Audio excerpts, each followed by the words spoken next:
وعلی آلہ واصحابہ اجمعین، اما بعد، قال اللہ تعالی فی القرآن المجید والفرقان الحمید، اعوذ باللہ من الشیطان الرجیم، بسم اللہ الرحمن الرحیم۔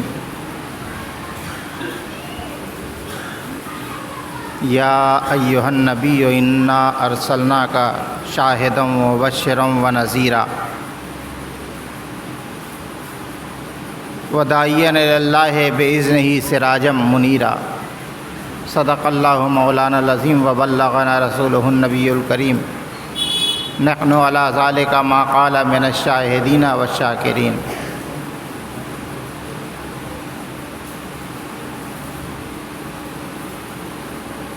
بارگاہ رسالت میں انتہائی عقیدت و محبت کے ساتھ درود پاک کا ہدیہ پیش کریں۔ پڑھیے اللہم صلی علی سیدنا و نبینا و مولانا محمد عبدک و حبیبک و رسولک النبی الامی و علی آلہ و اصحابہ اجمعین و بارک وسلم صلاۃ و سلاما علیک یا رسول اللہ صلی اللہ تعالی علیہ وسلم۔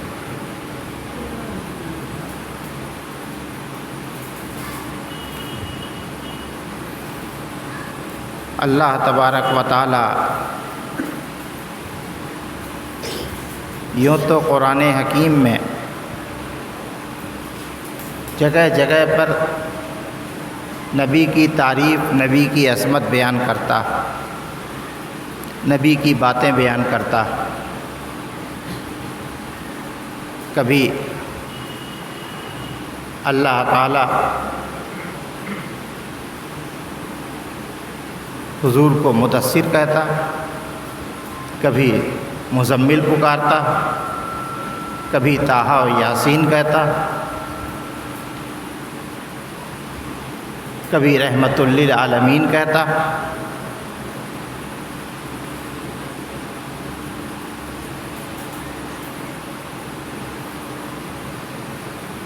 اس آیت کریمہ میں اللہ تبارک و تعالی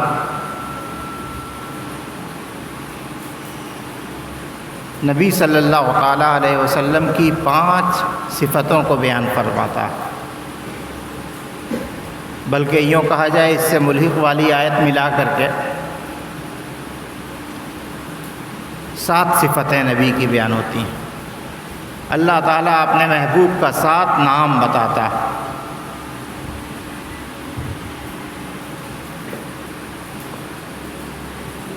اللہ ارشاد فرماتا ہے کہ یا ایھا النبی، سب سے پہلے سرکار کو نبی کہہ کر کے پکارتا ہے اللہ تعالیٰ۔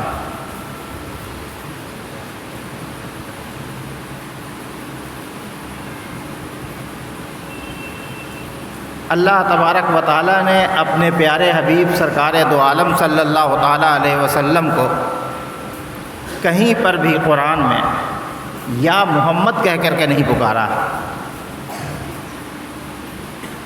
نبی کی صفت بیان کیا، اس کے ساتھ نبی کو پکارا، نام لے کر کے نہیں پکارا، تاکہ دنیا والے یہ سمجھیں کہ اللہ تبارک و تعالیٰ اپنے نبی کی کتنی اہمیت دیتا ہے۔ صفت سے پکارنا ایک بڑی خوبی ہے کہ اس کی صفت کو اجاگر کرنا۔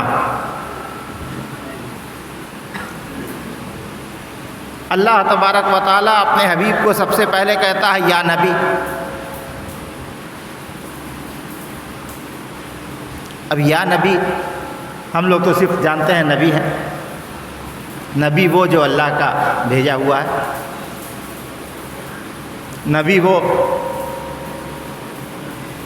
جو احکام اور شریعت لایا، نبی وہ جس کے پاس جبریل امین وحی لے کر کے آئے، نبی وہ جو دین اور شریعت کو پھیلاتا ہے،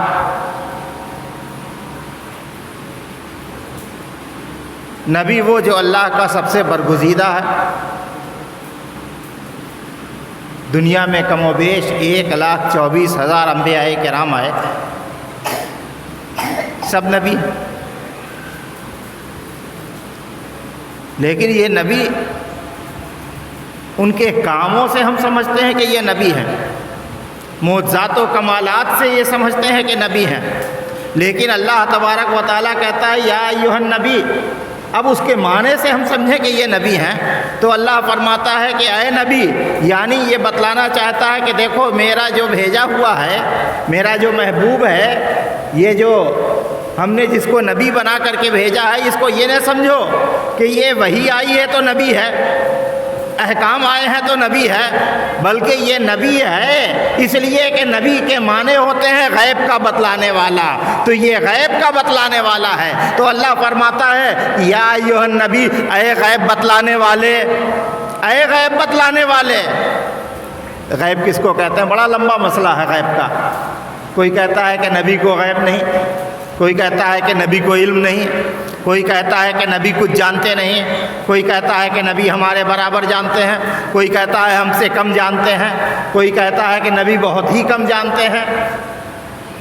لیکن اللہ تبارک و تعالیٰ نبی کے علم کو اتنا بڑا بتلا رہا ہے کہ قرآن میں اس علم کا تذکرہ کر رہا ہے، اے غیب بتانے والے نبی، اے دنیا جو ظاہر ہے وہ بتا دیا تو کیا کمال، اے محبوب آپ تو غیب کی باتیں بتاتے ہیں جو دنیا کی نظروں سے اوجھل ہیں، جو انسانوں سے اوجھل ہیں، جو دنیا والے نہیں جانتے ہیں وہ بتلاتے ہیں۔ اے غیب بتانے والے نبی، غیب کس کے اعتبار سے؟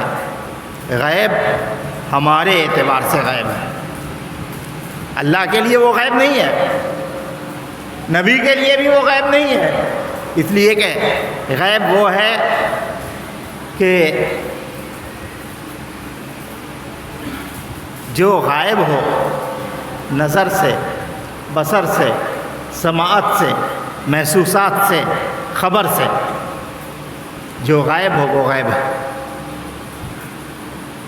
اور اللہ کے نبی ان سب کو بتلاتے ہیں تمہاری نظر سے غائب ہے لیکن ہماری نظر سے غائب نہیں ہے، لو ہم بتلاتے ہیں۔ جنت کے بارے میں جاننا چاہتے ہو ہم بتلاتے ہیں، دوزخ کے بارے میں جاننا چاہتے ہو ہم بتلاتے ہیں، تخلیق کائنات کے بارے میں جاننا چاہتے ہو ہم بتلاتے ہیں، حضرت آدم کے بارے میں جاننا چاہتے ہو ہم بتلاتے ہیں، تمام انبیاء کرام کے بارے میں جاننا چاہتے ہو ہم بتلاتے ہیں، اللہ تعالیٰ کے عرش کے بارے میں جاننا چاہتے ہو ہم بتلاتے ہیں، فرش کے بارے میں جاننا چاہتے ہو ہم بتلاتے ہیں، کائنات کے بارے میں جاننا چاہتے ہو ہم بتلاتے ہیں، آج کے بارے میں جاننا چاہتے ہو ہم بتلاتے ہیں، اور کل کے بارے میں جاننا چاہو گے تو ہم بتلائیں گے،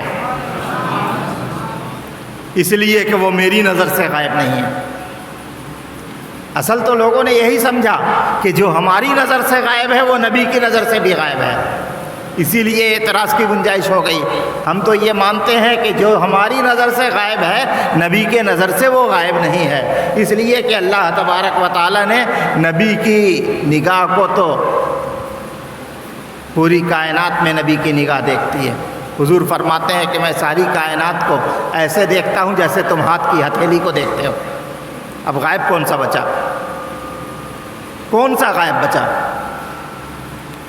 اسی لیے اللہ تبارک و تعالیٰ ارشاد فرماتا یا ایھا النبی، اے نبی۔ جب نبی کہہ دیا تھا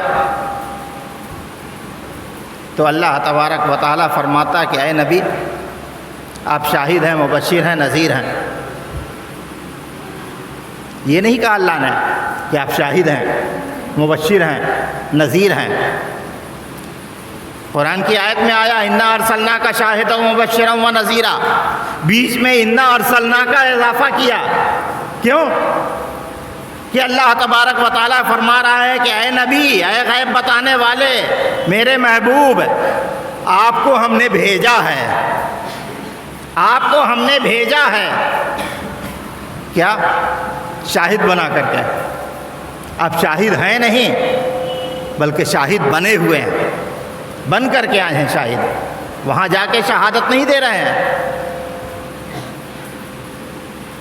مبشر ہیں، نذیر ہیں۔ اب ایک بڑا مسئلہ شاہد کے معنی میں ہے۔ سب سے پہلے تو انا ارسلنا کا دو نبی کی دو خوبی بتا دی گئی، سرکار کی دو خوبی بتا دی گئی، پہلا نبی ہونا، دوسرا رسول ہونا۔ انا ارسلنا کا، ہم نے آپ کو بھیجا، یعنی آپ رسول ہیں۔ ہم نے بھیجا۔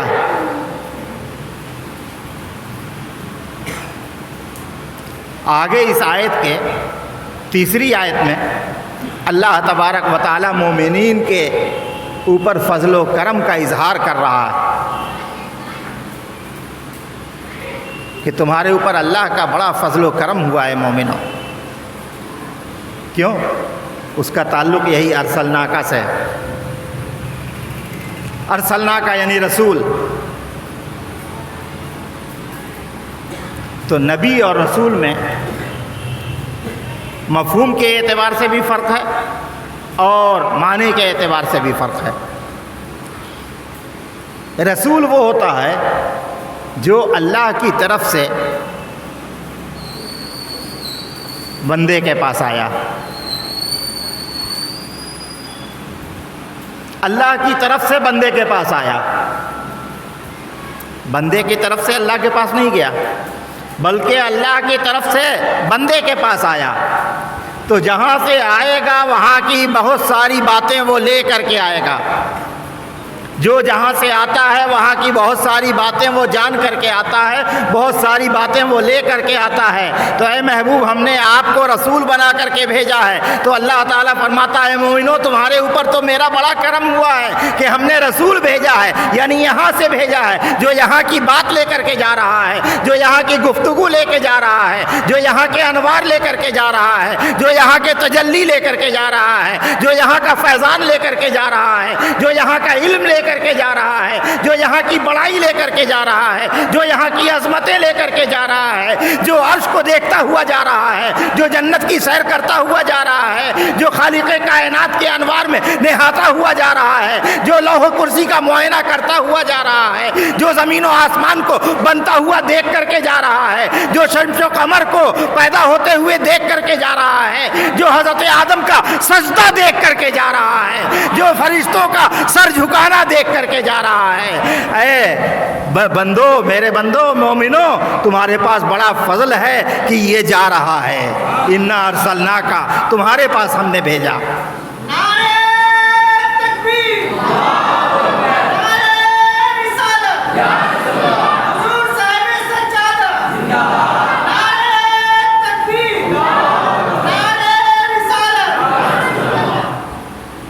ہم نے آپ کو بنا کر کے بھیجا۔ کیا بنا کے بھیجا؟ شاہد۔ اللہ کہتا کہ اے محبوب ہم نے آپ کو شہادت دینے کے لیے بھیجا، خبر سنانے کے لیے بھیجا، خوشخبری سنانے کے لیے بھیجا، آپ کو ڈرانے کے لیے بھیجا۔ بہت سے لوگ یہی ترجمہ کرتے ہیں کہ اے محبوب ہم نے آپ کو شہادت دینے کے لیے بھیجا، آپ کو خبر سنانے کے لیے، خوشخبری سنانے کے لیے بھیجا، آپ کو ڈر بتانے کے لیے بھیجا نہیں۔ اللہ تبارک و تعالیٰ ارشاد فرماتا ہے انا ارسلناک شاہدا، اے محبوب ہم نے آپ کو شاہد بنا کر کے بھیجا ہے، سنانے کے لیے نہیں بھیجا ہے، خالی آپ کو شہادت دینے کے لیے نہیں بھیجا ہے، بلکہ آپ سراپا شاہد ہیں۔ اور شاہد کے معنی کیا ہوتے ہیں؟ گواہ۔ گواہ یعنی آپ گواہ بن کر کے آئے۔ ایک گواہ وہ ہوتا ہے جو اچانک کھڑا ہو گیا گواہی دے دیا، ایک گواہ ہوتا ہے کہ جو پورے واقعے کو اس نے دیکھا، اس نے سمجھا، اس کے بعد گواہی دی۔ تو گواہ کا واقعے کا علم ہونا صرف ضروری نہیں ہے کہ واقعے کا علم ہو، گواہ کا واقعے کو دیکھنا۔ جس واقعے کی گواہی کوئی دیتا ہے دنیا کے کورٹ میں بھی، جس واقعے کی گواہی کوئی دیتا ہے تو وہ ضروری ہے کہ اس نے اس کو دیکھا ہو، اس واقعے کو ہوتے ہوئے۔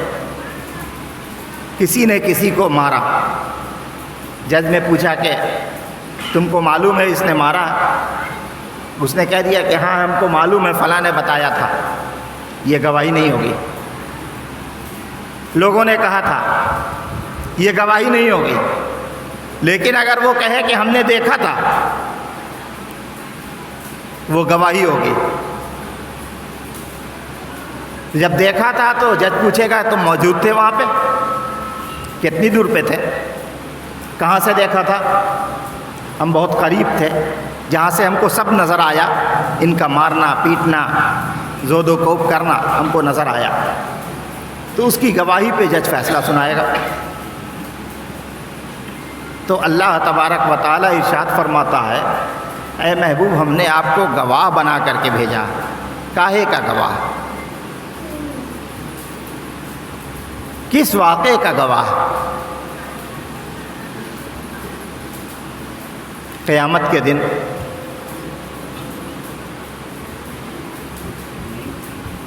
قیامت کے دن جب انبیاء کرام بارگاہ الہی میں کھڑے ہوں گے،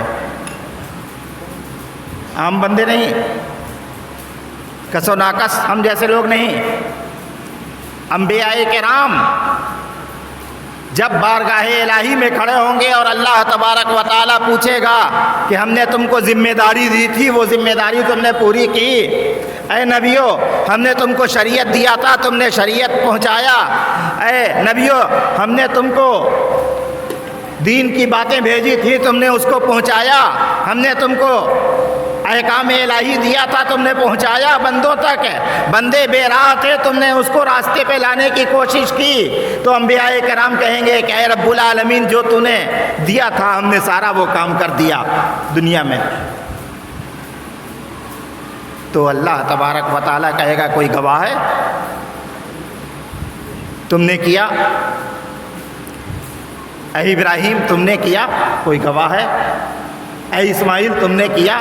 کوئی گواہ ہے؟ اے موسیٰ تم نے کیا؟ کوئی گواہ ہے؟ اے عیسیٰ تمہارا کوئی گواہ ہے؟ یوسف تمہارا کوئی گواہ ہے؟ یعقوب تمہارا کوئی گواہ ہے؟ نوح تمہارا کوئی گواہ ہے؟ تو معلوم ہے اللہ کے نبی سرکار دو عالم صلی اللہ تعالیٰ علیہ وسلم ارشاد فرماتے ہیں کہ اس وقت میں گواہی دوں گا ان تمام انبیاء کرام کی کہ اے رب العالمین ان انبیاء کرام نے اپنا حق ادا کر دیا ہے اور میں اس کا گواہ ہوں، اور میری گواہی قبول ہوگی۔ اب سوال یہ پیدا ہوتا ہے کہ اللہ تبارک و تعالیٰ یہ پوچھتا نا کہ اے محبوب آپ گواہی دے رہے ہیں، آپ تو تھے نہیں، آدم کے وقت میں تھے، نوح کے وقت میں تھے، ابراہیم کے وقت میں تھے، اسماعیل کی قربانی ہو رہی تھی تب تھے، ابراہیم آگ میں ڈالے جا رہے تھے تب تھے، موسیٰ سمندر کراس کر رہے تھے تب تھے، عیسیٰ آسمان پہ اٹھائے جا رہے تھے تب تھے، آپ تھے کہاں؟ آپ تو حضرت عیسیٰ کے 570 سال کے بعد دنیا میں تشریف لائے، اتنے دن کے بعد آئیے گا اور کہیے گا کہ ہم پہلے کے واقعے کے ہم گواہی دیتے ہیں، تو یہ گواہی قابل قبول کیسے ہوگی؟ لیکن اللہ تبارک و تعالیٰ نے یہ نہیں کہا، بلکہ اللہ تبارک و تعالیٰ نے گواہی قبول کر لی ہے، لیکن کس لیے قبول کر لی کہ دنیا والوں کو اور محشر والوں کو اللہ تعالیٰ نے یہ بتلایا کہ دیکھو یہ میرا محبوب ہے، بعد میں آ کر کے پہلے کی گواہی دے رہا ہے، تم یہ سمجھتے ہو کہ بعد میں آیا، لیکن یہ بعد میں نہیں آیا، یہ اس وقت بھی تھا اور اس وقت بھی تھا، پہلے سے تھا اور بعد تک تھا۔ یہی نہیں، پہلے کی گواہی تو چلیے آپ کہہ دیجئے کہ حضور نے فرمایا ہے کہ کنت نبیا وآدم بین الماء والطین، میں اس وقت بھی نبی تھا جب آدم پانی اور مٹی کے درمیان تھے۔ تخلیق آدم کی گواہی نبی دیتے ہیں ہمارے، لیکن بعد ہی کی نہیں، پہلے والے کی نہیں، بعد کی بھی گواہی نبی دیں گے۔ قیامت کے دن اپنی امت کے اعمال کی گواہی نبی دیں گے، ہم جو کر رہے ہیں اس کی بھی گواہی نبی دیں گے قیامت کے دن۔ تو یعنی وہ ایسے گواہ ہیں کہ جو ابتدائے آفرینت سے اور تا قیام قیامت جو کچھ بھی ہو رہا ہے سب کے گواہ ہمارے نبی ہیں۔ اسی لیے تو اللہ فرماتا ہے کہ اے محبوب ہم نے آپ کو گواہ بنا کر کے بھیجا ہے، بنا دیا پہلے ہی کہ آپ سب کے گواہ رہیے، انبیاء سے لے کر کے اپنی امت تک کے گواہ رہیے، سب کی گواہی آپ دیجیے۔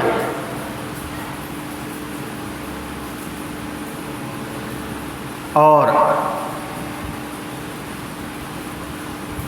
اب گواہ کے لیے موجود رہنا ضروری ہے، تو اس کا یہ مطلب ہوا، اس صفت سے یہ بات معلوم ہوتی ہے کہ اللہ کے نبی موجود ہیں۔ جب حضرت آدم علیہ السلام پانی اور مٹی کے درمیان تھے تب بھی نبی موجود تھے، جب حضرت نوح کی کشتی تیار ہو رہی تھی تب بھی نبی موجود تھے، جب حضرت ابراہیم آگے نمرودی میں ڈالے جا رہے تھے تب بھی ہمارے نبی موجود تھے، اور جب حضرت موسیٰ فرعون سے نبض آزما تھے تب بھی ہمارے نبی موجود تھے، اور جب حضرت عیسیٰ آسمان پہ اٹھائے جا رہے تھے تب بھی ہمارے نبی موجود تھے، جب حضرت یوسف چاہے کنعان میں ڈالے جا رہے تھے تب بھی ہمارے نبی موجود تھے، اور جب مکے میں تشریف لائے تب بھی ہمارے نبی موجود ہیں، اور آج بھی ہمارے نبی موجود ہیں۔ ہم مومنین کا ایمان ہے کہ نبی موجود ہیں، اس لیے کہ اللہ کے نبی صلی اللہ تعالیٰ علیہ وسلم نے ارشاد فرمایا کہ جب اپنے مکان میں داخل ہو تو سلام کیا کرو۔ لوگوں نے پوچھا یا رسول اللہ اگر گھر میں کوئی نہ ہو تو بھی سلام کریں؟ ارے کوئی ہو تب نہ سلام کریں گے۔ تو اللہ کے نبی نے کہا کہ کسی مومن کے گھر میں اگر کوئی نہیں ہوگا تو وہاں روح محمد صلی اللہ علیہ وسلم ضرور موجود رہے گی، تم ہم کو سلام کیا کرو۔ آج تو سلام ہی پر بڑا بکھیڑا ہے۔ نبی کہتے ہیں گھر میں جاؤ تو ہم پر سلام بھیجو، نبی کہتے ہیں کہ گھر میں جاؤ تو ہم پر سلام بھیجو۔ آج ہم میلاد میں سلام پڑھتے ہیں ذکر نبی کے ساتھ، تو لوگوں کے پیٹ میں جو ہے درد ہونے لگتا۔ یہی نہیں بلکہ نبی کا حکم یہ ہے کہ جب مسجد میں داخل ہو تو بھی سلام بھیجو، بلکہ ہمارے ہاں تو یہ دعا رائج نہیں ہے، عرب میں یہی دعا رائج ہے کہ مسجد میں جانے کے لیے جو دعا ہے اللہم افتح لی ابواب رحمتک، اس کے ساتھ الصلاۃ والسلام علیک یا رسول اللہ، یا الصلاۃ والسلام رسول اللہ صلی اللہ تعالیٰ علیہ وسلم اس میں جڑا ہوا، یعنی مسجد میں جاؤ تو سلام بھیجو، مسجد سے نکلو تو سلام بھیجو، مسجد میں جاؤ تو سلام بھیجو، مسجد سے نکلو تو سلام بھیجو، اور سب سلام نبی پہ بھیجو۔ اپنے گھر میں داخل ہو تو سلام بھیجو نبی پہ، کیوں؟ آقا نے کہہ دیا کہ ہم موجود رہیں گے، تو جس کا نبی ہر جگہ موجود ہے تو جہاں جو ہو رہا ہے سب نبی دیکھ رہے ہیں، سب کے گواہ۔ اسی لیے کہا جاتا ہے کہ اپنے نبی کی عزت اور وقار کو رکھنے کے لیے نبی کے طریقے پہ عمل کریں، اس لیے کہ ہم جو بھی کرتے ہیں بےمانی شیطانی سب نبی دیکھ رہے ہیں۔ نبی کی نگاہ سے خدا تو دیکھ ہی رہا ہے، لیکن نبی کی نگاہ سے بھی کچھ پوشیدہ نہیں ہے۔ اگر نیکی کریں گے تو وہ ہماری گواہی دیں گے، اور گناہ کرتے رہیں گے تو پھر نبی کیسے گواہی دیں گے؟ نبی شفاعت کریں گے، اس کا مسئلہ وہی ہے نا، اللہ کے حضور میں گواہی دے کے شفاعت کریں گے، اے اللہ اس نے فلاں نیکی بھی کی تھی، اس کو بخش دے، اس نیکی کے عوض اللہ کا دریائے رحمت جوش میں آئے گا، بخش دے گا رب العالمین۔ یہ ویسا ہی ہے کہ جیسے اسکول میں بچے پڑھنے کے لیے جاتے ہیں، جب امتحان ہوتا ہے تو ممتحن کے پاس سفارش کی جاتی ہے اس کو نمبر بڑھا دیجیے، اگر اس میں کچھ لکھا ہوا ہے تو نمبر کچھ بڑھ جائے گا، اگر کاپی سادی ہے تو ممتحن کہے گا اس میں کچھ لکھا ہی ہوا نا، ہم نمبر بڑھاویں کیسے؟ بڑھے گا کہاں سے؟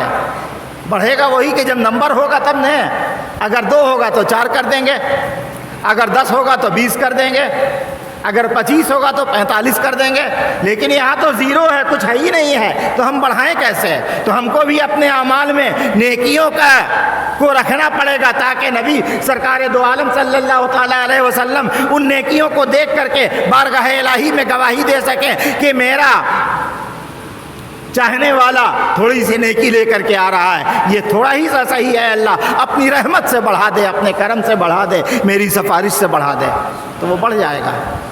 لیکن کچھ رہوے نہ کرے گا تو کیسے بڑھے گا؟ اس لیے کچھ جمع کرتے رہیے نیکیاں، اللہ کا رسول کا ذکر کرتے رہیے، نمازیں پڑھتے رہیے۔ صرف میلاد کرنا ہی کام نہیں ہے، میلاد کے ساتھ ساتھ نماز بھی پڑھنا ضروری ہے۔ اللہ کے نبی صلی اللہ تعالیٰ علیہ وسلم اس کی میلاد کو پسند کرتے ہیں جو نبی کی سنتوں پر بھی عمل کرتا ہے، نبی کے طریقے پر بھی عمل کرتا ہے۔ خیر، اب یہ پتہ چل گیا کہ نبی گواہ ہیں۔ گواہ کے اندر 2 باتیں، ایک تو واقعے کے وقت موجود ہونا، دوسرا اس کو دیکھنا۔ واقعے کو دیکھنا بھی ضروری ہے، صرف موجود ہی ہونا نہیں۔ ایک موجود ہے لیکن آنکھ سے اندھا، دیکھ نہیں سکتا، تو کوئی کہے گا کہ تم تو موجود تھے لیکن تم دیکھ نہیں سکے، تم کمرے کے اندر بند تھے، تم روم میں تھے، تم اپنے مکان میں تھے اور واقعہ میدان میں ہو رہا تھا، حادثہ گلی کے موڑ پر ہوا، تم اپنے گھر میں تھے، تم گواہ نہیں ہو سکتے۔ موجود تو تھے اس کے قریب میں موجود تھے، لیکن تمہاری نگاہ اس طرف نہیں تھی۔ ہمارے نبی کی نگاہ کیا ہے؟ ہماری نگاہ یہ ہے کہ سامنے میں پردہ آ جائے تو ہم نہیں دیکھ سکتے، ہماری نگاہ یہ ہے کہ دیوار آ جائے تو ہم نہیں دیکھ سکتے، ہماری نگاہ یہ ہے کہ دروازہ بند ہو جائے تو ہم نہیں دیکھ سکتے، ہماری نگاہ یہ ہے کہ لائٹ چلی جائے تو ہم نہیں دیکھ سکتے، ہماری نگاہ یہ ہے کہ چراغ بجھ جائے تو ہم نہیں دیکھ سکتے۔ لیکن ہمارے آقا سرکار دو عالم صلی اللہ تعالیٰ علیہ وسلم کی نگاہ یہ ہے کہ زمین پہ رہ کر کے عرش دیکھتے ہیں، عرش پہ رہ کر کے فرش دیکھتے ہیں، ساری کائنات دیکھتے ہیں۔ بلکہ آقا نے یہ فرمایا کہ تم جو اپنے دلوں میں نماز کی حالت میں تمہارے دلوں میں جو خیال آتا ہے تو ہم آگے رہتے ہوئے پیچھے وہ خیال بھی دیکھتے ہیں، دل کے اندر بھی دیکھتے ہیں، ذہن کے اندر بھی دیکھتے ہیں۔ یہ ہمارے نبی کا دیکھنا۔ جب دل کے اندر دیکھتے ہیں، ذہن کے اندر دیکھتے ہیں، تو دیوار کے پیچھے دیکھنا کیا مشکل ہے۔ یہ ہمارے نبی کا کمال ہے۔ بہت سے واقعات ایسے ہوئے ہیں کہ جو نبی نے ان باتوں کو بتایا جو لوگوں سے چھپی ہوئی تھی، دیوار کے پیچھے تھی، لیکن نبی نے بتا دیا۔ ان واقعات کی تفصیل میں جانے کا ابھی موقع نہیں ہے، تھوڑا سا وقت ہے اور زیادہ بولیں گے تو ہم بھی تھک جائیں گے۔ تو بہرحال آقا سرکار دو عالم صلی اللہ تعالیٰ علیہ وسلم شاہد بنا کر کے بھیجے گئے۔ شاہد کے اندر 2 خوبی، ایک موجود رہے اور دوسرا دیکھ بھی سکے۔ لیکن کبھی کبھی گواہی خالی دیکھنے سے کام نہیں چلتا ہے۔ اب گواہی میں یہ ہے، کسی نے کسی کے سامنے کھڑے ہو کر کے اس کو گالی دے دی، ایک دیکھنے والا دیکھ بھی رہا ہے، موجود بھی ہے، لیکن وہ بہرا ہے۔ اب اس سے جج پوچھے گا کس نے تمہارے سامنے گالی دی ہے، وہ کہے گا کہ ہاں دی ہے۔ کہ تم تو سن نہیں سکتے ہو، کیسے پتا تم کو؟ تمہارے کان میں آواز جا نہیں رہی، تمہیں کیسے پتا؟ تو گواہ کا دیکھنا بھی ضروری ہے، موجود رہنا بھی ضروری ہے اور سننا بھی ضروری ہے۔ تو اللہ تبارک و تعالی ارشاد فرما رہا ہے کہ اے محبوب، ہم نے آپ کو شاہد بنا کر کے بھیجا، یعنی دیکھنے والا بنا کر کے بھیجا، موجود رہنے والا بنا کر کے بھیجا اور سننے والا بنا کر کے بھیجا۔ اور اس کی دلیل اللہ تبارک و تعالیٰ نے قرآن حکیم میں دی ہے، سورہ بنی اسرائیل میں کہ سبحان الذی اسری بعبدہ لیلا من المسجد الحرام الی المسجد الاقصی الذی بارکنا حولہ لنریہ من آیاتنا انہ هو السمیع البصیر، کہ پاک ہے وہ جو اپنے بندے کو راتوں رات لے گیا مسجد حرام سے مسجد اقصی تک، لنریہ من آیاتنا، تاکہ ہم اس کو اپنی آیتیں دکھلائیں، اس کو اپنی آیتیں دکھلائیں۔ کون بول رہا ہے؟ اللہ بول رہا ہے، اپنی آیتیں دکھلائیں۔ کیوں دکھلائیں؟ اس لیے کہ وہ سننے والا ہے، دیکھنے والا ہے، کوئی اور سننے والا دیکھنے والا نہیں ہے۔ اے دنیا والوں، تم تو اندھے ہو، تم کیا دیکھو گے؟ میرے جمال کو دیکھ سکو گے؟ میری قدرت کو دیکھ سکو گے؟ میرے کمال کو دیکھ سکو گے؟ میرے کلام کو سن سکو گے؟ میرے جمال کو حضرت موسیٰ نہ دیکھ سکے تو بھلا کون دیکھ سکے گا؟ یہ میرا محبوب ہے کہ یہ دیکھنے والا بھی ہے، سننے والا بھی ہے، ہم سے بات بھی کرے گا اور ہمیں دیکھے گا بھی۔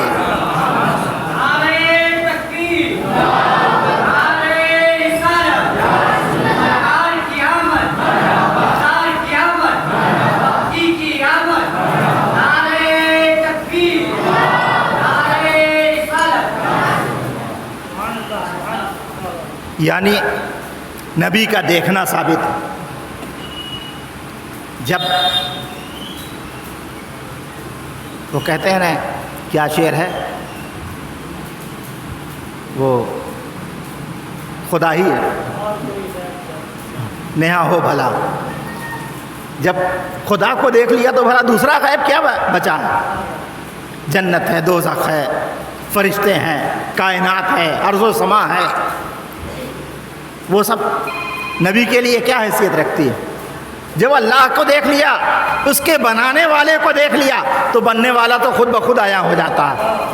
بننے والا تو آ کر کے بتا دے گا کہ ہمیں دیکھ لیجئے، ہمیں دیکھ لیجئے، ہم بھی ہیں یا رسول اللہ، ہم بھی اسی خالق کائنات کی تخلیق ہیں کہ جس کو آپ نے دیکھا ہے۔ تو اللہ کے نبی سرکار دو عالم صلی اللہ تعالیٰ علیہ وسلم دیکھنے والے بھی ہیں اور سننے والے بھی ہیں۔ سننا یہ کہ خدا کا کلام ڈائریکٹ سنا، اللہ کا کلام ڈائریکٹ سنا، اللہ سے باتیں ہوئیں، تو اللہ تبارک و تعالیٰ نے کہا کہ تم ہی ہو جو گواہ ہو سکتے ہو، ساری کائنات کے لیے گواہ، سارے عالم کے لیے گواہ۔ اللہ کے نبی سرکار دو عالم صلی اللہ تعالیٰ علیہ وسلم نے ارشاد فرمایا کہ کوئی مومن بندہ انتہائی محبت کے ساتھ میری بارگاہ میں درود بھیجتا ہے، محبت کے ساتھ درود بھیجتا ہے۔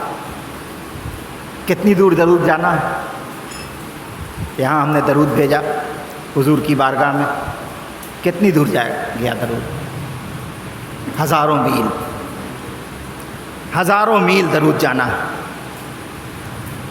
لیکن اس ہزاروں میل کا سفر لائٹ کی اسپیڈ سے زیادہ تیز نبی کو خبر ہوتی ہے اور نبی اس کو سنتے ہیں، دیکھتے ہیں۔ حضور فرماتے ہیں کہ جو محبت کے ساتھ درود بھیجتا ہے، جیسے ہی وہ درود بھیجتا ہے، اس نے ارادہ کیا درود بھیجنے کا، اہل محبت نے ادھر ارادہ کیا، ادھر نبی نے اس کو دیکھا اور اس کی آواز نبی تک پہنچ گئی، یعنی نبی تک، نبی کے حجرے تک، نبی کے روضے تک، نبی کی جالیوں تک، گنبد خضرا تک اہل محبت کا درود خود بخود پہنچ جاتا ہے اور نبی سنتے ہیں۔ نبی کی سماعت کا یہ عالم ہے کہ ہم اپنے حجرے میں بیٹھ کر کے، اپنے گھر میں بیٹھ کر کے، گھر کے کونے میں بیٹھ کر کے، دروازہ چاروں طرف سے بند کر کے، تمام ساؤنڈ پروف دروازہ بنا کر کے اس کے اندر بھی بیٹھیں تو ہم جب نبی پر درود بھیجیں گے تو نبی اس کو سن لیں گے۔ دنیا جہان سے پوشیدہ رہ کر کے بھی ہم نبی پہ درود بھیجیں گے، نبی اس کو سن لیں گے۔ شرط کیا ہے؟ شرط کیا لگائی نبی نے؟ محبت سے بھیجو۔ ہم لوگ کتنی محبت سے بھیجتے ہیں پتہ ہی ہے؟ ہم لوگ تو رسمی طور پہ بھیجتے ہیں۔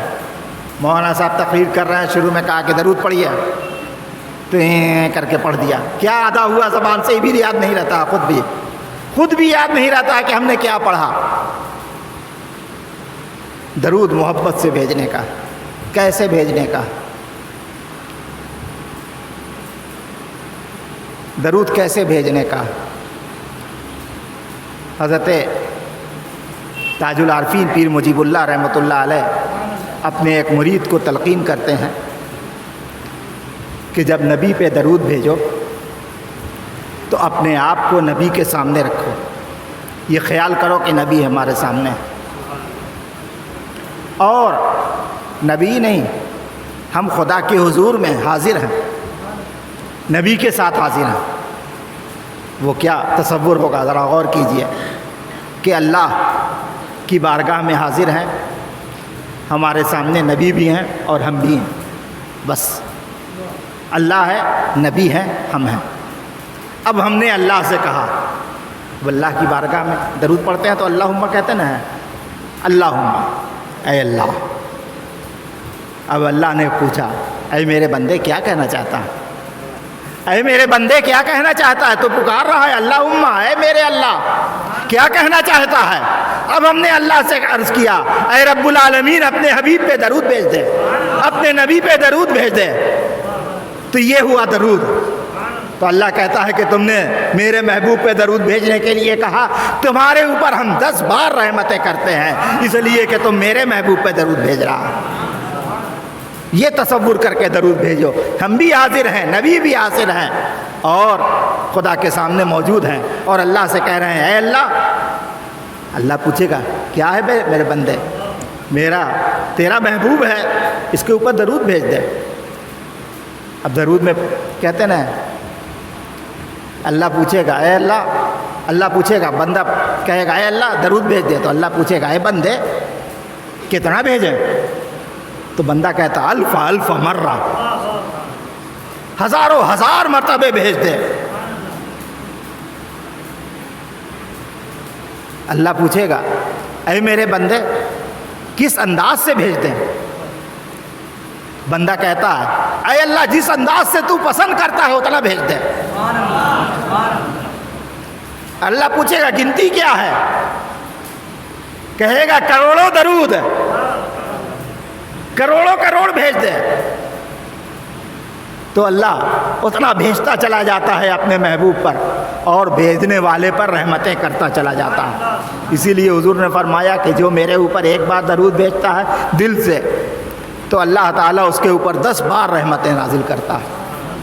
اور یہاں تو درود بھیجنے کا ہم لوگوں کے رواج بہت کم ہے، نماز میں بھیج لیا، نماز کے بعد تھوڑا سا پڑھ لیا درود۔ دوسرے تمام اسلامی ممالک میں، عربی ممالک میں، وہاں درود بھیجنے کا رواج بہت زیادہ ہے۔ وہاں تو حال یہ ہے کہ اگر ہم خرید و فروخت کر رہے ہیں، آپس میں معاملہ طے نہیں ہو رہا ہے، اور اس میں سے کسی ایک نے درود پڑھ دیا درمیان میں، تو جتنے پر بات تھی اتنے پر طے ہو جائے گی، اس لیے کہ اب درود پڑھ دیا گیا۔ ہر مشکل اور ہر پریشانی میں، ایک مرتبہ ہم جا رہے تھے، راستے میں جام لگ گیا، اور جام بہت زیادہ تھا۔ بس والے نے کہا کہ جام تو بہت زبردست ہے، اور ہم لوگ وقت پر نماز کے وقت مسجد نہیں پہنچ سکتے ہیں، مسجد حرام۔ تو ہم نے اس سے کہا کہ کوئی صورت بتاؤ، کوئی دوسرا راستہ اختیار کرو، دہنے بائیں سے کٹ کر کے نکلو۔ تو اس نے کہا کہ یہ سب کوئی صورت کام نہیں دے گی، ایک صورت ہے ہم بتاتے ہیں۔ کہا کہ سارے بس والے درود پڑھیں۔ تو سب کو کہا گیا کہ آپ لوگ درود پڑھیے بلند آواز سے۔ درود پڑھا، اور 3-4 بار ہی پڑھا گیا ہوگا کہ جام چھوٹ گیا اور ہم لوگ وقت سے پہلے پہنچ گئے۔ یعنی وہاں ایک معلوم ہے لوگوں کو، درود پڑھیں گے برکت ہوگی، درود پڑھیں گے رحمت ہوگی، اتنے یقین سے پڑھتے ہیں۔ اور ہم لوگ رسم کے طور پر پڑھ لیتے ہیں کہ یہ والا کام کرنا ہے اس لیے درود پڑھنا ہے، فلاں وظیفہ پڑھنا ہے اس لیے درود پڑھنا ہے، اب تلاوت شروع کرنی ہے اس لیے درود پڑھنا ہے، نماز ختم کی ہے اس لیے درود پڑھنا ہے، دعا کر رہے ہیں اس لیے درود پڑھنا ہے۔ درود کے لیے نہیں پڑھتے ہیں، بلکہ درود کسی دوسرے کام سے منسلک کر کے پڑھتے ہیں۔ اور جس حال میں بھی پڑھیں، نبی تو سنتے ہیں اور نبی دیکھتے ہیں۔ نبی پتہ چل گیا کہ نبی شاہد ہیں، یعنی سننے والے ہیں، دیکھنے والے ہیں، موجود رہنے والے ہیں۔ اور چوتھی صفت بھی گواہ میں ہوتی ہے، وہ یہ کہ اگر کسی کو گواہی کے لیے بلایا جائے اور اس کے گواہی میں اس کی زبان نہ کھل سکے تو گواہی دے گا کیسے؟ تو اس کا مطلب یہ ہے کہ گواہ کا بولنے والا بھی ہونا ضروری ہے۔ بولنے والے کا مطلب یہاں پہ یہ نہیں سمجھیے کہ خالی ایسا ہی بولنا، اس لیے کہ دنیا میں تو اتنے سارے لوگ ہیں اور اتنی ساری زبانیں بولی جاتی ہیں، ہم نے اپنی زبان میں درود بھیجا۔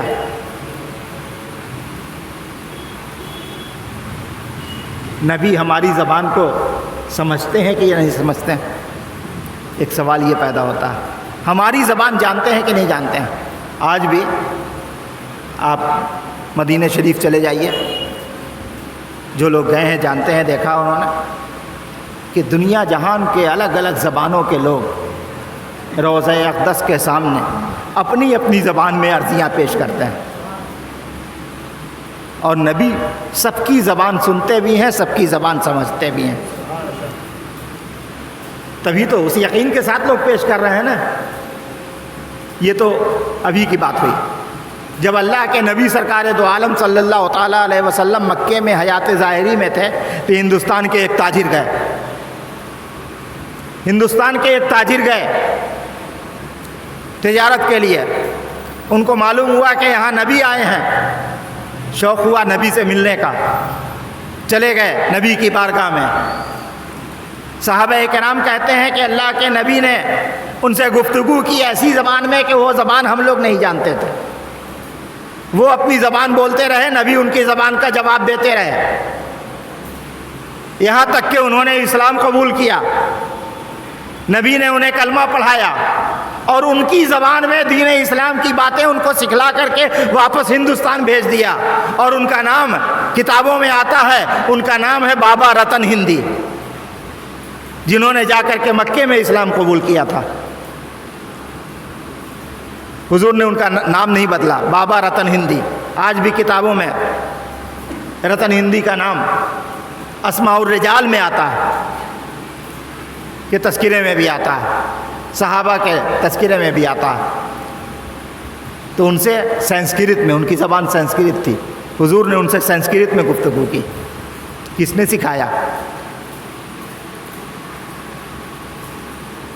نبی کو تو سب اللہ نے سکھلایا، تھوڑی نبی نے کہیں اور سیکھا، اس لیے کہ اللہ تعالیٰ ارشاد فرماتا ہے کہ علمک ما لم تکن تعلم، اے محبوب ہم آپ کو وہ سب سکھلا دیں گے جو آپ نہیں جانتے ہیں۔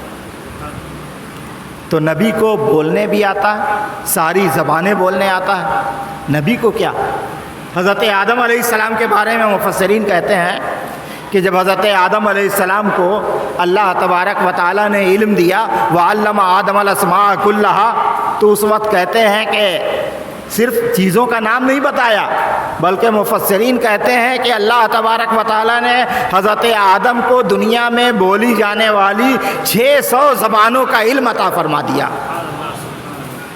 دنیا میں جو بولے جانے والی زبانیں تو بہت ہیں، لیکن مین اصلی زبانیں جو ہیں وہ 600 ہیں۔ ان 600 سے بہت ساری زبانیں نکلی ہیں، دیہاتوں کی زبان یہاں کی الگ، وہاں کی الگ، وہاں کی الگ، لیکن مین 600 زبانیں ہیں۔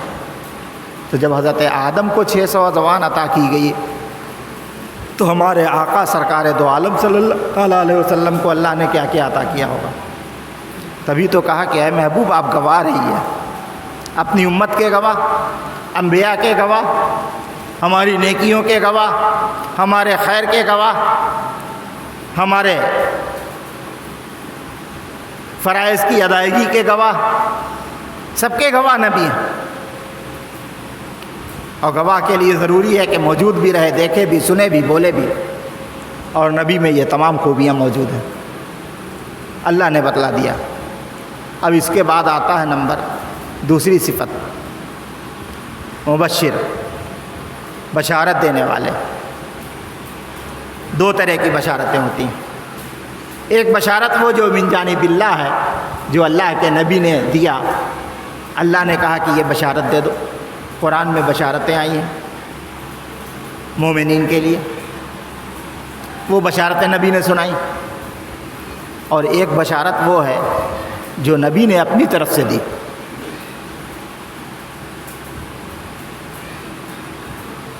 ان میں بھی کئی طرح کی بشارتیں ہیں۔ ایک صحابی نے عرض کیا، یا رسول اللہ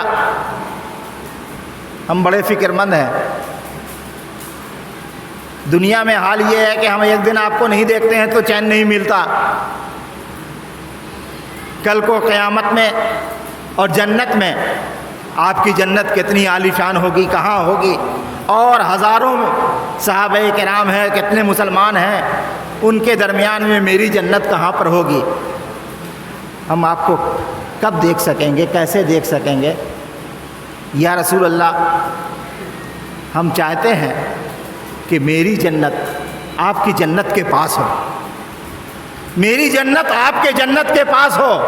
تو اللہ کے نبی نے فرمایا کہ چلو منظور کر لیا، تمہاری جنت میرے جنت کے پاس بنے گی۔ یہ بشارت دے دی، تمہاری جنت میری جنت کے بعد۔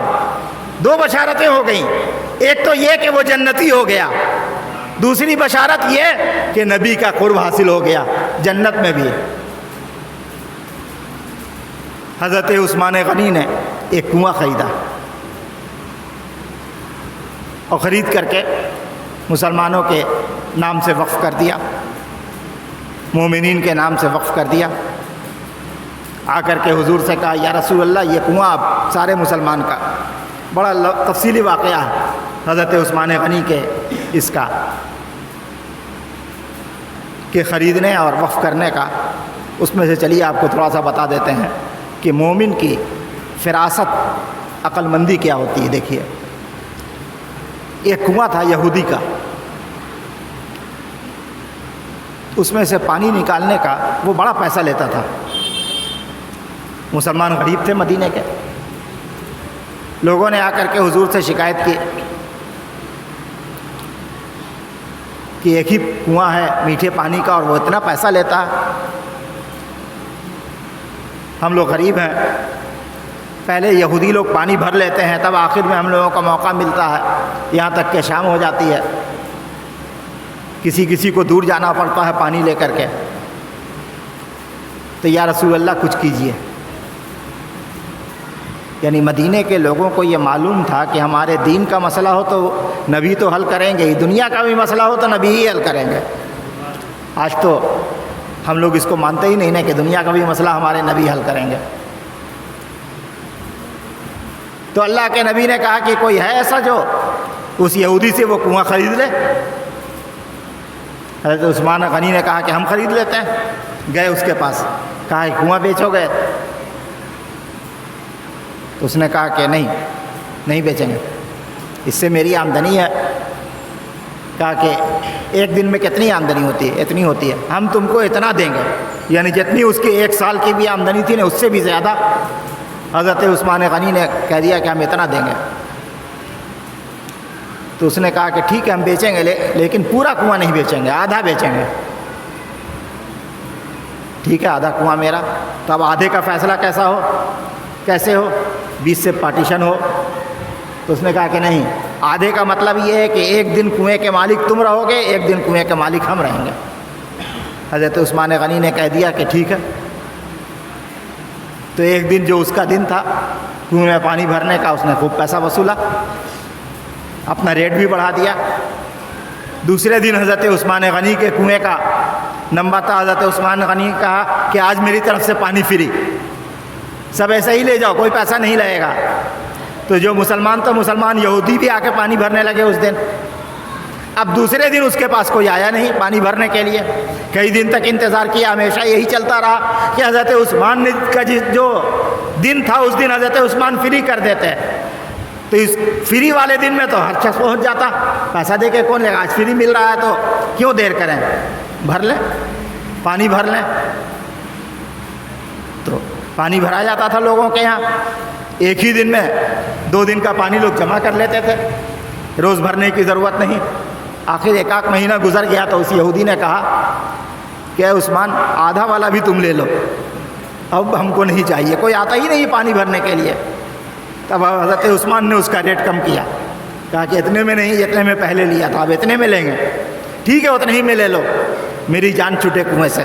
حضرت عثمان نے آدھا کنواں بھی لے لیا اور آ کے حضور سے عرض کیا کہ یا رسول اللہ میں نے پورا کنواں خرید لیا ہے، آج سے یہ مسلمانوں کے لیے بالکل فری، مسلمان پانی بھرتے رہیں، جتنا پانی اس سے چاہیں لے سکتے ہیں، کوئی پیسہ ان کو نہیں لگے گا۔ تو اللہ کے نبی نے کہا کہ عثمان نے آج جنت خرید لی، عثمان جنتی ہو گیا۔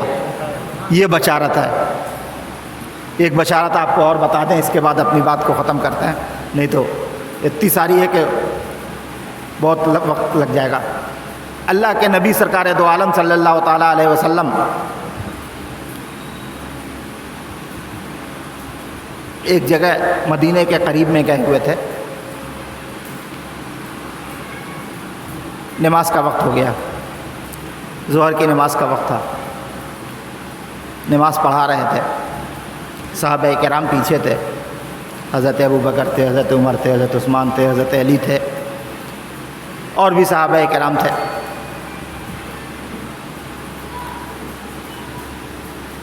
اچانک 2 رکعت ہوئی تھی، 2 رکعت باقی تھی، تیسری رکعت کے لیے حضور کھڑے ہوئے، ویسے ہی اللہ کا حکم آیا کہ اے محبوب اپنا چہرہ کعبے کی طرف کر لیجئے۔ پہلے کدھر تھا؟ بیت المقدس کی طرف، جس کو ہم لوگ قبلہ اول کیوں کہتے ہیں؟ شروع میں 16 مہینے تک، ہجرت کے بعد 16 مہینے تک بیت المقدس کی طرف رخ کر کے، یعنی مسجد اقصیٰ کی طرف رخ کر کے نماز ادا کی جاتی تھی۔ اس کے بعد نماز کے بیچ میں نبی کو حکم آیا کہ اپنا چہرہ کعبے کی طرف کر لیجئے۔ اب دونوں میں ایسا ہی فرق ہے جیسے یہاں پچھم اور پورب۔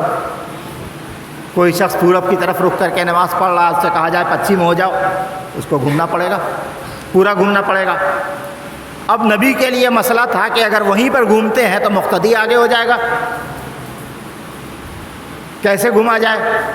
تو اللہ کے نبی وہ صحیح ہاتھ باندھے ہوئے وہاں سے نکلے، صفوں کے کنارے سے ہوتے ہوئے، مصلی سے نکلے، محراب سے صفوں کے کنارے سے ہوتے ہوئے مسجد کے دوسری طرف جا کر کے جو جگہ خالی تھی ادھر منہ کر کے کھڑے ہو گئے۔ اب صحابہ کرام نے دیکھا کہ یہ کیا ہوا، حضور چلتے ہوئے ادھر چلے گئے۔ کچھ لوگوں نے نماز توڑ دی، کنارے بیٹھ گئے، سمجھ میں نہیں آیا ان کو کیا ہوا۔ کچھ لوگوں نے دیکھا یہ کہ نبی ایسے چلتے ہوئے گئے ہیں، ہم بھی ویسے ہی جائیں، وہ بھی ویسے ہی چلتے ہوئے گئے، گھومتے ہوئے، دیکھا کہ ادھر نبی کھڑے ہیں نماز ہاتھ باندھے ہوئے، جا کے کھڑے ہو گئے پیچھے۔ اللہ کے نبی سرکار دو عالم صلی اللہ تعالیٰ علیہ وسلم نے سلام پھیرا۔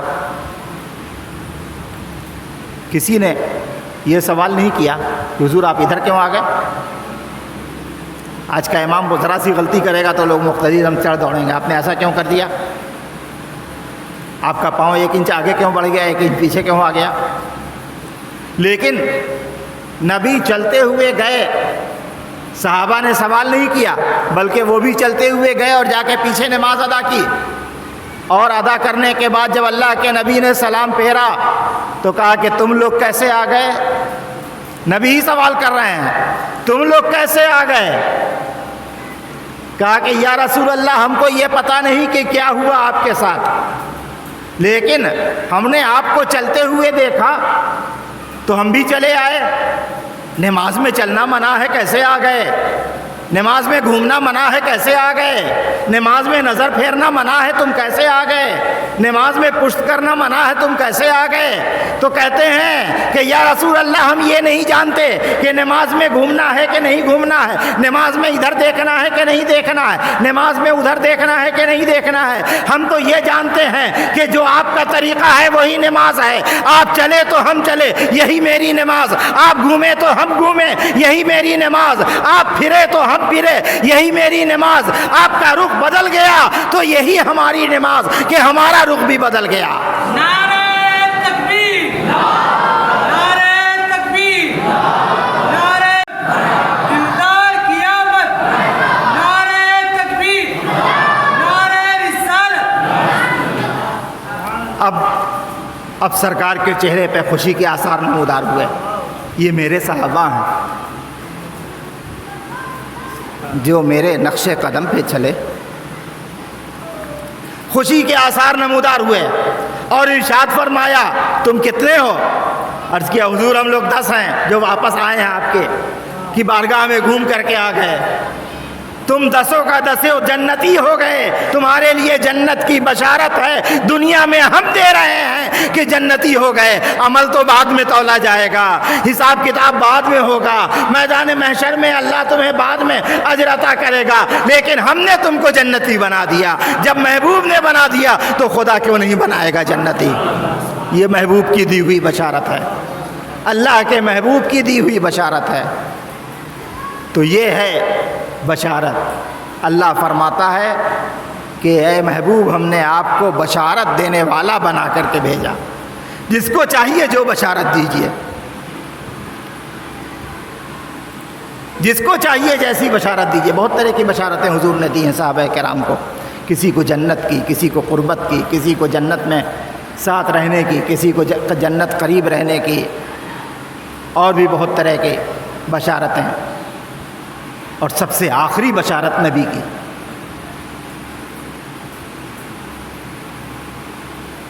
سب سے آخری بشارت نبی کی. اللہ کے پیارے حبیب سرکار دو عالم صلی اللہ تعالیٰ علیہ وسلم پر سکرات کا عالم ہے. اب زیادہ دن دنیا میں رہنے والے نہیں ہیں. لوگ سمجھ رہے ہیں کہ یہ بیماری جو ہے حضور کو دنیا سے رخصت ہو جائیں گے. آپ کی بیٹی خاتون جنت آتی ہیں, یا رسول اللہ ہم تو ہر روز آپ کو دیکھے بغیر چین نہیں ملتا, ہر دن دیکھے بغیر چین نہیں ملتا ہے, اور آپ چھوڑ کر کے ہم کو چلے جائیے گا, کیا ہوگا؟ حضور تھوڑی دیر خاموش رہے, پھر کہا کہ ادھر آؤ, تمہیں ایک بشارت دیتے ہیں. اور بھی لوگ تھے بیٹھے ہوئے, اور عورتیں بھی تھیں, کان میں بشارت دی. تو جیسے ہی بشارت سنی انہوں نے, سب لوگ غمزدہ تھے کہ حضور اب تشریف لے جانے والے ہیں. لیکن خاتون جنت نے جیسے بشارت سنی تو ایسے ہی مسکرا دی, اور مسکراتے ہوئے اپنے گھر چلی گئی. لوگ پریشان کہ کون سی بشارت دی ہے نبی نے, کون سی بشارت دی ہے نبی نے کہ نبی کی بیٹی خاتون جنت مسکرا دی ہیں ایسی حالت میں جب اللہ کے محبوب رخصت ہو رہے ہیں. ان کے رخصتی کا پروانہ آ گیا, اس حالت میں مسکرا دی ہیں. حضرت علی نے پوچھا کہ تم کو کون سی بشارت دی ہے نبی نے؟ تو خاتون جنت اپنے شوہر حضرت علی کو عرض کرتی ہیں کہ میرے کان میں ہمارے آقا محمد الرسول اللہ صلی اللہ تعالیٰ علیہ وسلم نے فرمایا کہ میرے جانے کے بعد سب سے پہلے میری امت میں سے تم میرے پاس آؤ گی. یہی بشارت دی ہے کہ نبی کے جانے کے بعد ہم بھی دنیا سے رخصت ہو جائیں گے, اور تمام لوگوں میں سب سے پہلے ہم رخصت ہوں گے. یہ بشارت دی ہے. تو ہم کو نبی سے ملنے کا, اپنے والد سے ملنے کا, یہ خوشی کے موقع پر ہم نے مسکرا دیا کہ ہم کو دوبارہ ملنے کی خوشی نصیب ہوگی, کہ جو کسی کو نہیں ہوگی وہ خوشی ہم کو نصیب ہوگی.